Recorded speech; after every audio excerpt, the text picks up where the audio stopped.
Media మిత్రులందరికీ ఎన్నికైన వెంటనే నా విజయాన్ని ఆకాంక్షించారు. అలాగే నేను నా పర్యటనలో ప్రజలకిచ్చిన ప్రతి మాట కూడా ప్రజలందరికీ చేర్చేలాగా ఈ విజయంలో ప్రముఖ పాత్ర వహించిన మీడియాకు కూడా నా హృదయపూర్వక కృతజ్ఞతలు తెలియజేసుకుంటున్నా. అలాగే రేపు సోమవారం నుంచి మాకు అసెంబ్లీ సమావేశాలు ఉన్నాయి. అసెంబ్లీ సమావేశాలు అయిన తరువాత నేను ఆల్మోస్ట్ అన్ని గ్రామాలు మళ్ళీ పర్యటించి ఆ గ్రామాల్లో ఉన్న ప్రజలందరికీ కూడా ప్రతి గ్రామం కొంత సమయం పడుతుంది, ఒక 10 రోజులు పట్టవచ్చు. ప్రతి గ్రామం కూడా వెళ్ళి ఆ గ్రామంలో ఉన్న తెలుగుదేశం, జనసేన, భారతీయ జనతా పార్టీ నాయకుల్ని, కార్యకర్తలనే కాకుండా నన్ను వ్యక్తిగతంగా అభిమానించి మరి నా విజయానికి దోహదపడిన ప్రజలందరికీ కూడా నేను వారందరినీ కలిసి ధన్యవాదాలు చెప్పుకునే కార్యక్రమం రేపు అసెంబ్లీ సమావేశాలు అయిన వెంటనే నేను మొదలు పెడతాను. సో మీడియా ముఖంగా అందరికీ కూడా ఇది తెలియచేయాలనేది నా ఆకాంక్ష. ఇక మీరు సరే జనరల్ విషయాలు కూడా కొన్ని మాట్లాడుకుందాం. బొత్తిగా అసలేమి మాట్లాడకపోతే ఈడికేమైందిరా బాబు అనుకుంటారు. సో వైఎస్ఆర్ కాంగ్రెస్ పార్టీ వాళ్ళు దొంగ బాబాయ్ అన్నట్టుగా మరి ఇప్పుడు వాళ్ళు ఎవరిని కొట్టకుండానే ముందే మమ్మల్ని కొట్టేశారని మరి నిన్న ఢిల్లీలో విజయసాయిరెడ్డి గారు మరి చాలా గొడవలు చేశారు. మరి నాకు అర్థం కాదు ఏంటంటే పట్టపగలు ఒక ఎంపీని తప్పుడు కేసు పెట్టి ఇంట్లోంచి లేపుకెళ్ళి అర్ధరాత్రి చావబాది అన్ని ఎవిడెన్స్లు ఉన్నా సరే, అంటే నాకన్నా వాళ్ళు ఎంత దుర్మార్గులో తెలిసినవాడు ఎవరు లేడు. సరే కొంతమంది చంపేశారు, అది ఉంది. బట్ ఒక ఎంపీ స్థాయిలో ఉన్నవాడిని ఈ రేంజ్లో వాళ్ళు చితకబాదారంటే మరి వాళ్ళు ఎంత దుర్మార్గులు అన్నది నాకు బాగా తెలుసు.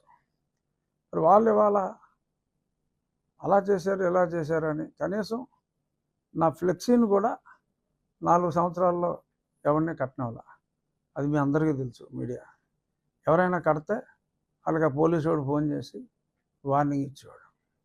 సో మరి ఈ రకంగా అన్ని దురాగతాలు చేశారు. ఇప్పుడు అసలు ఏమీ జరగకుండానే వాళ్ళు చేసింది వీళ్ళు రిపీట్ చేస్తారేమో అనే భయంతో ముందే అమ్మోయ్ బాబాయ్ కొట్టేస్తున్నారు, చంపేస్తున్నారు. 1-6 సంఘటనలు ఎక్కడైనా జరిగి ఉండొచ్చు.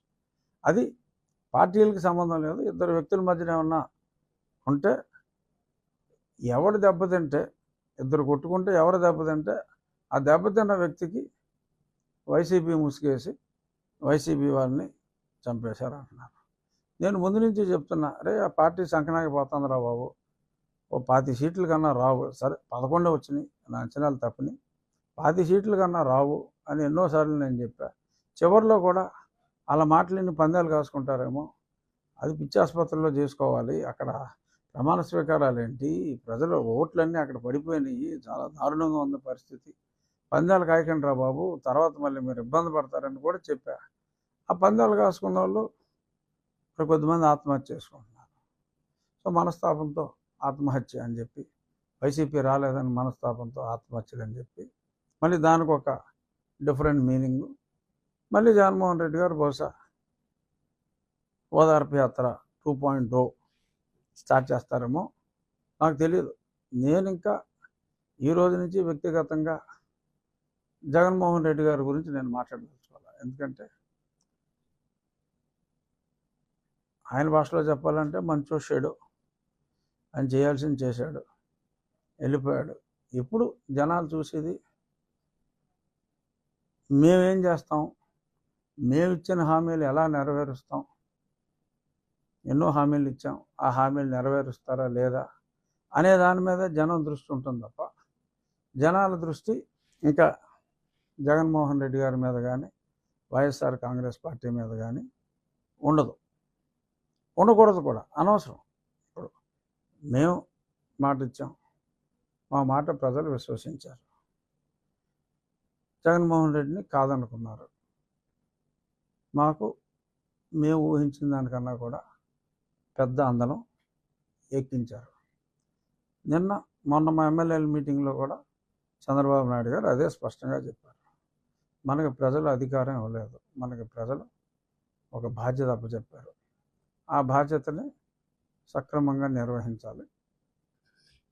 దాడులు ఇటువంటివి మనం చేయకూడదు. చట్ట ప్రకారం తప్పు చేసిన వాళ్ళని శిక్షించాలి. సో దీనికి ఒకరోజు ముందుగానే నేను చట్ట ప్రకారం ఒక పోలీస్ కంప్లైంట్ కూడా ఇవ్వడం జరిగింది. బహుశా నేడో రేపో మరి నిన్నటి వరకు పోలీస్ అంతా కూడా ప్రమాణ స్వీకార ఏర్పాట్లో ఉంది కాబట్టి బహుశా 1-2 రోజుల్లో మరి అది ఎఫ్ఐఆర్ కూడా నా కస్టోడియల్ టార్చర్. ఎందుకంటే ఇన్ని తన్నులు తిని మిలిటరీ హాస్పిటల్ రిపోర్ట్లు ఇంత క్లియర్గా ఉండి కస్టోడియల్ టార్చర్ జరిగింది అన్న నాకే నేను న్యాయం చేసుకోలేకపోతే ఇంకా కామన్ మ్యాన్కి ఇంకా న్యాయం జరుగుతుంది అన్న దాని మీద నమ్మకం పోయి ప్రమాదం ఉంటుంది. కాబట్టి నేను నా నిర్ణయం నేను తీసుకుని, చాలామంది అనుకుంటున్నారు దీని వెనక ఇంకెవరో ఉన్నారు, పార్టీ పెద్దలు ఉన్నారని. నేను ఎవరితోటి మాట్లాడాల. Law should take its own course of action అనే ఉద్దేశంలో నేను ఆ కంప్లైంట్ని ఇవ్వటం జరిగింది. డెఫినెట్గా ఇక్కడ న్యాయం జరిగితే ప్రజలకు కూడా వాళ్ళకి జరిగిన అన్యాయాల మీద చట్ట ప్రకారం న్యాయం జరుగుతుంది అనే ఒక నమ్మకం వస్తుంది అనేది నా విశ్వాసం. చూద్దాం మరి నా విశ్వాసం ఏమవుతుంది అనేది తెలుస్తుంది. సో ఇప్పుడు ఈ ప్రభుత్వం మీద, మా ప్రభుత్వాన్ని కూడా అనొచ్చు, నేను మంత్రివర్గంలో లేనంత మాత్రాన మా ప్రభుత్వం అంటంలో తప్పేం లేదు. మా ప్రభుత్వం మీద ఇప్పుడు ప్రజలు ఎంతో విశ్వాసం, అతి విశ్వాసం అని కూడా చెప్పచ్చు, అంత విశ్వాసం ఉంది. కాబట్టి ముఖ్యమంత్రి గారు చెప్పినట్టు అత్యంత బాధ్యతాయుతంగా ఉండాలి. డెఫినెట్గా ఉండకపోతే ఇక్కడ ఏ నాయకుడిది కాదు గొప్ప, ప్రజలే గొప్ప అని ప్రూవ్ చేశారు. అప్పుడు అతనికి 151 ఇచ్చారు, ఇప్పుడు ఇక్కడ 164 ఇచ్చారు. ఇచ్చింది ఎవరు? ప్రజలు. అప్పుడు తెలుగుదేశానికి 40 వచ్చింది, ఇప్పుడు ఇతనికే 40 వచ్చింది. సో ఆ 20% అన్నది that will make all the difference. ఆ 20% అన్నది 57% వచ్చింది. 40 పెద్ద పార్టీలకి నార్మల్గా స్టాండర్డ్గా ఉంటారు. ఆ 20 అన్నది ఇంపార్టెంట్. వాళ్ళే టిల్ట్ చేసేది న్యూట్రల్ ఓటర్లో ఎటువంటి పార్టీ అఫిలియేషన్ లేకుండా నిజంగా ప్రజా సంక్షేమం కోసం మంచి జరుగుతుంది అనుకుంటే వేసేవాళ్ళు వాళ్ళే. సో వాళ్ళ మనసు నొచ్చుకోకుండా మా ప్రభుత్వం ముందుకెళ్తుంది. అందులో ఎటువంటి అపనమ్మకం ఎవరో పెట్టుకోవాల్సిన పని లేదు. అందరూ ఒళ్ళు దగ్గర పెట్టుకుని పనిచేయాలని చెప్పి ముఖ్యమంత్రి గారు చెప్పారు. సో ఆ రకంగానే తెలుగుదేశం పార్టీ వాళ్ళైనా ఎవరైనా ప్రజాస్వామ్యంలో ఎవరైనా ఒళ్ళు దగ్గర పెట్టుకోకపోతే ఏమవుతుంది రిజల్ట్ అన్నదే ప్రత్యక్షంగా మళ్ళీ నిన్నగా మనం చూసాం. కాబట్టి దాని ప్రకారం ఉంటుందని నేను అనుకుంటున్నా. చూద్దాం. ఇంకా మీ ప్రశ్నలు ఏమన్నా ఉంటే. అన్ని సామాజిక వర్గాలకి చంద్రబాబు నాయుడు గారు సమతూకంతో చేశారు. క్షత్రియ సామాజిక వర్గానికనే ఉన్న కూటమిలో సభ్యులకి ఏ విధమైన స్థానాన్ని కానీ భర్తీ కానీ దీని మీద మీ ఒపీనియన్ ఏముంటుంది, ఇంకా ఇస్తారేమో. ఎవరని ఎందుకు అనుకోవాలి? ఎందుకంటే మరి డెఫినెట్గా అన్ని సామాజిక వర్గాలు కూడా ఓట్లు వేయకపోతే ఇంత పెద్ద విజయం రాదు. సో ఆ ఓట్లు అంత పెద్ద విజయం అందటంలో క్షత్రియుల పాత్ర డెఫినెట్గా చాలా ఎక్కువగా ఉంది. నాకు చెప్పాలి అంటే కనీసం క్షత్రియులు సంఖ్యాబలంగా ఓకే కాస్త ఒక 1% అయినప్పటికీ చాలామందిని, ఎందుకంటే సమాజంలో అందరికీ తల్లో నాలుగులో ఉంటారు కాబట్టి చాలామందిని ఇన్ఫ్లుయెన్స్ చేసే కెపాసిటీ ప్రజల్లో గౌరవం ఉన్న, అంటే వేరే కమ్యూనిటీలు గౌరవం లేదని నేను అంటున్నా, ప్రజల్లో వన్ ఆఫ్ ది గౌరవం ఉన్న కమ్యూనిటీస్లో క్షత్రియ కమ్యూనిటీ కూడా ఉంది కాబట్టి ఆశించటం సహజం. ఇంకా టైం ఉంది కాబట్టి ఎవరో ఒక క్షత్రియుడికి, నాకని నేను అంటలా, ఎవరో ఒకరికి ఏదో ఒక పదవి ఇస్తారేమో అని నేనైతే అనుకుంటున్నాను. అందరికీ ఒకేసారి ఇవ్వలేకపోవచ్చు. కాన్స్టిట్యూన్సీలో మీరు ఎమ్మెల్యే క్యాంపెయిన్ ఉండగానే మీరు నియోజకవర్గంలో ఒక గ్రామాన్ని మోడల్గా తీసుకుని ముందుకి వెళ్ళే ఉద్దేశంతో వచ్చేస్తారు. ఇది ఆ గ్రామం ఏంటి, ఆ గ్రామంలో ఏది చెప్పడం అంటే కాదు, నేను ఇన్స్పిరేషన్గా తీసుకున్నదే ప్రాతళ్ళ మరక. ఆ గ్రామంలో మరి శివవర్మ గారు ఆ గ్రామాన్ని అభివృద్ధి చేసిన తీరు చూస్తే అసలు నాకు చెప్పాలంటే మెంటలు వచ్చింది. ఇంత అందమైన ఊరు, అంటే ఒక పల్లెటూరు ఎంత అందంగా ఉండాలో ఊహించుకుంటే కూడా అంత అందంగా ఉండదు. ఆ మంచినీటి చెరువే ఒక స్విమ్మింగ్ పూల్లో ఉంది, అంత నీట్గా ఉంది. అదంతా ఆ ఒక్క వ్యక్తి వల్ల సాధ్యమైంది. సో ప్రతి గ్రామంలోనూ ఆయన ఇన్స్పిరేషన్తో ఒక 5గురు శివవర్మల్లాగా ఉంటే ఉండి నియోజకవర్గం మొత్తం కూడా అద్భుతంగా తయారవుతుంది. కానీ అదంతా ఈజీ కాదు, అది ఆయన సొంత డబ్బులతో ఆయన చేశారు. కానీ ప్రతి గ్రామంలోనూ డబ్బులు ఉన్న వాళ్ళు ఉన్నారు, కానీ కాన్సెప్ట్ కానీ హృదయం ఉన్న వాళ్ళు కానీ తక్కువగా ఉన్నారు. బట్ వాళ్ళని మోటివేట్ చేసి ప్రతి గ్రామం కూడా ఆ శివవర్మ గారి ప్రాతళ్ళ మరక గ్రామంలాగా అభివృద్ధి చేయాలి. ముందు క్లీన్గా ఉండాలి. ఈ ఇంటోటి చెత్త తీసి పక్కింట్లో వేసేస్తున్నాడు, ఆ ఇల్లు బాగోవాలి, ఆ కాన్సెప్ట్ పోలా ఇంకా. బట్ ఆ ఊర్లో అది లేదు. సో ఆ కాన్సెప్ట్తో గ్రామాలన్నీ కూడా అభివృద్ధి జరగాలి. బహుశా మరి గ్రామీణాభివృద్ధి శాఖ పవన్ కళ్యాణ్ గారికి పంచాయతీరాజ్ అని పేపర్లో రూమర్స్, డెఫినెట్గా పవన్ కళ్యాణ్ గారిని నేను రేపు అసెంబ్లీ సమావేశాల్లోనే ఆహ్వానిస్తా. మీరు ఈ ఊరు వచ్చి చూడండి, ఆంధ్రప్రదేశ్లోని ప్రతి గ్రామాన్ని ఈ ఊరు ఇన్స్పిరేషన్గా తీసుకుంటే కొంతలో కొంతైనా మనం చేయగలం అని వారిని నేను అడుగుతాను. వారిని కూడా తీసుకొచ్చి ఆ ఊరు చూపెట్టి ఒక రోల్ మోడల్ లాగా చేయాలి అనేది నా కోరికలు అయితే ఉన్నాయి, ఓపిక ఉంది, డెఫినెట్గా చేయగలమని అనుకుంటున్నాను. ఇక మెయిన్ నేను చెప్పింది మంచినీటి సమస్య, డ్రైనేజ్ సమస్య. మంచినీటి సమస్యకి శాశ్వత పరిష్కారం టాప్ ప్రయారిటీలో. లక్కీగా నాకు ఇప్పుడు కేంద్రంలో కూడా జలశక్తి మినిస్టర్ సిఆర్ పాటిల్ గారని నాకు అత్యంత సన్నిహితులు. గుజరాత్లో 4వసారి ఆయన ఎప్పుడు 6.5 లక్షలు తక్కువ మెజార్టీతో నెగ్గల. ఈసారి 7,76,000 మెజార్టీ ఆయనకు వచ్చింది. ఆయన కేటాయించడం జరిగింది. నాకు వ్యక్తిగతంగా కూడా చాలా సన్నిహితులు. సో ఈ గవర్నమెంట్లో మరి నీటి, అది కూడా బహుశా పవన్ కళ్యాణ్ గారి గ్రామీణాభివృద్ధి నీటి అంటే రూరల్ డెవలప్మెంట్ ఆయన దగ్గర ఉండొచ్చు కాబట్టి ఎవరైతే వాళ్ళు ఆ శాఖ ఎవరి దగ్గర ఉన్నా ఆ శాఖతో, ఆ కేంద్రంతో, ముఖ్యంగా నా నియోజకవర్గంలో మేజర్ ప్రాబ్లం కాబట్టి కీ రోల్ తీసుకుని ఆ ఫండ్స్ ఎలకేషన్ ఫాస్ట్గా వచ్చేలాగా చేస్తాం.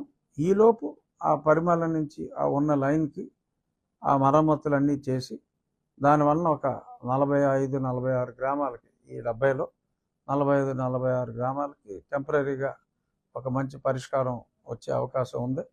ఆల్రెడీ ఇంజనీర్స్తో అది నేను మాట్లాడాను, కలెక్టర్ గారికి కూడా చెప్పాను. రేపు మా అసెంబ్లీ సమావేశాలు అయ్యాక కలెక్టర్ గారితో మీటింగ్ పెట్టుకుని ఆ పని కూడా ప్రారంభించి తాత్కాలిక ఉపశమనం, దానికి పెట్టిన ఖర్చు రేపు ఆ పర్మనెంట్ దాంట్లో కూడా ఇంటిగ్రేట్ అయ్యేలాగా, వేస్ట్ అవ్వకుండా ఉండేలాగా చేస్తాను. అలాగే ఈ గుర్రపు డెక్క ఈ నివారణకి ఒక డ్రైన్ గురించి మన కలెక్టర్ గారితో మాట్లాడటం జరిగింది. నేను కూడా ఒక ఆలోచన ఏంటంటే ఒక 2-3 బుల్డోజర్లు పర్మనెంట్గా ఇక్కడ ఇచ్చి, ఇప్పుడు కాంట్రాక్టర్లు అంటే దోపిడీ అయిపోతుంది. ఎవరికైతే అది ఉపయోగపడుతుందో వాళ్ళు డీజిల్ కొట్టించుకునేలాగా ప్రభుత్వం నుంచి సహకారం ఉంటుంది. నేను వెహికల్స్ తెలిసిన వాళ్ళ కంపెనీలో, మా కంపెనీలో ఎక్కడో దగ్గర నుంచి తీసుకొచ్చి ఉంచి ఊర్లో ప్రయారిటీలో ఆ గుర్రపు డెక్కలు తీసేయటం, ఆ డ్రైనేజ్, ఆ పూడికలు తీసేయటం, కేవలం ప్రభుత్వం మీదే ఆధారపడకుండా ప్రభుత్వ సహకారం తీసుకుంటూ వ్యక్తిగతంగా మా సహకారం, ఆ రైతుల సహకారంతో ఇవన్నీ కూడా క్లీనప్ చేసుకోవాలి. కేవలం ప్రభుత్వం మీదే ఆధారపడకూడదు. ప్రజలు కూడా బెనిఫిషియరీ ప్రజలు అంటే బీదవాళ్ళు ఉంటే బెనిఫిషియరీ అతనేం చేయక్కర్లా. డబ్బున్నోడు అతనికి కూడా బెనిఫిట్ ఉంటుంది. ఏదో ప్రజలకు నలుగురికి ఉపయోగపడి చేసిన సాటిస్ఫాక్షన్ ఉంటుంది. సో వాళ్ళకు కూడా గుర్తింపు ఉండేలాగా వాళ్ళని సత్కారాలు చేసి ఆ ఊర్లో గౌరవించటం, ఇందులో యాక్టివ్ పార్ట్ తీసుకున్న వాళ్ళని. సో ప్రభుత్వం, పబ్లిక్, ప్రైవేట్ అండ్ డోనర్స్ పార్టిసిపేషన్తో ఈ డ్రైనేజ్ వ్యవస్థని, ఈ పుడికలు తీసేయటం, ఇవన్నీ ఒక ప్రయారిటీలో చేసేలాగా నేను ఏదైతే మాట ఇచ్చానో ఆ ఇచ్చిన మాటకి కట్టుబడి ఒక ప్రణాళికకి ఫౌండేషన్ వేయటం అయితే జరిగింది. రాబోయే నెల రోజుల్లో డెఫినెట్గా దాని మీద ఒక షేపు తీసుకొచ్చి మనం కూడా ఈ డెవలప్మెంట్ మీద ప్రోగ్రెస్ రిపోర్ట్ లాగా నేను మా వాళ్ళతోటి రెగ్యులర్ మీటింగ్లే కాకుండా మీడియాతో కూడా ప్రతి 15 రోజులకి ఒక ఇంటరాక్షన్ లాగా పెట్టుకుని మీరు కూడా అడగొచ్చు, పలానాది ప్రోగ్రెస్ ఎంతవరకు వచ్చింది. ఎందుకంటే ప్రజలకి నాయకులకి మధ్యన నాయకులందరూ వచ్చి మమ్మల్ని కలవలేరు. వారధి లాంటి వాళ్ళు మీ మీడియా కాబట్టి డెఫినెట్గా we are also answerable to media for better communication to the public. So కాబట్టి మీ ద్వారా ప్రజలందరికీ ఎప్పుడెప్పుడు ఏమేమి చేయబోతున్నాం, ఎక్కడెక్కడ ఆ బుల్డోజర్లు ఉంటాయి, వాళ్ళు ఎలా ఉపయోగించుకోవాలి అన్నది ఒక స్కీమ్ వేసిన తర్వాత through media it will reach people. So ఎలా జరగాలి అనే దాని మీద ఆలోచనలు అయితే ఉన్నాయి, ఓపిక ఉంది. తప్పకుండా ఉన్ని నియోజకవర్గాన్ని ఒక మోడల్ నియోజకవర్గంగా చేయగలను అన్న నమ్మకం నాకు ఉంది. సో దానికి నా ఉండిని నేను డెవలప్ చేసుకోవాలంటే దానికి పెద్ద పదాలు అవసరం లేదు. మంత్రులందరూ నాకు తెలిసిన వాళ్ళే, ఇబ్బంది ఏమీ లేదు, బ్రహ్మాండంగా జరుగుతుంది.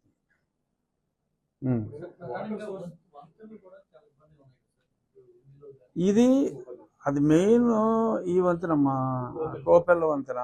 అది నేను గతంలోనే వైఎస్ఆర్ గవర్నమెంట్లో ఉన్నప్పుడే క్లియర్ చేయించా.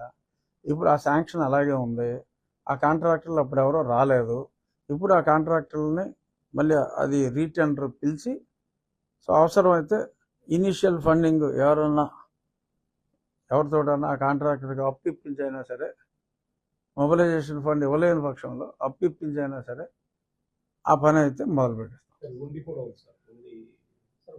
అది రైల్వే, అది మెయిన్ రైల్వే.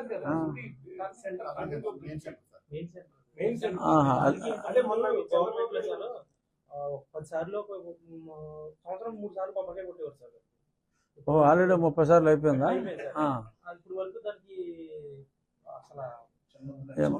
చిన్న మార్చారండి. 216 నుంచి 165 వచ్చింది సార్. అంటే ఆ వంతులో ఒకటే మటుకి చాలా ఇబ్బందికరంగా. ఏమో అది నేను ప్రత్యక్షంగా ఒకసారి చూసి నాకు ఐడియా లేదు. ఆ టర్నింగ్ దగ్గర ఓకే ఓకే. ఓ చిన్నది అయిపోయింది. ఓకే చూద్దాం. తర్వాత సార్ ఇప్పుడు వాటర్కి సంబంధించి అంటే మీరు చెప్పినంత ఇన్ ప్రాసెస్ జరుగుతుంది. మెయిన్ వాటర్ సంబంధించి ఈవెన్ పెన్నాడు ఉంది, అక్కడ ఇవాళ అక్కడ ఫెటరైజేషన్ చేసినా వాటర్ తాగలేని పరిస్థితి ఉంది. అలాంటి దాన్ని ఏదన్నా ముందు మోడల్గా తీసుకుని అభివృద్ధి చేయడానికి ఫస్ట్ ఆఫ్ ఆల్ ఆలోచన ఉన్నది. అంటే మీరు చెప్పేదాకా నాకు ఆ సమస్య తెలియదు. డెఫినెట్గా వాటర్ ప్రయారిటీ కాబట్టి ఆ వాటర్లో ముందు ఉన్న సిస్టమ్ని ఎలాగా ఉపయోగించాలి అనేది డెఫినెట్గా టాప్ ప్రయారిటీ. అది మినిమం కామన్ సెన్స్. ముందు ఉన్నదాన్ని బాగు చేసుకోకుండా ముందుకెళ్ళటం అనేది ఎటుతీరుగా ఉండదు. డెఫినెట్గా అది ప్రయారిటీలో పెట్టుకుందాం. అంతేనా? ఇంకేమి నాటి ప్రశ్నలు ఏమి లేవు కదా? సరే.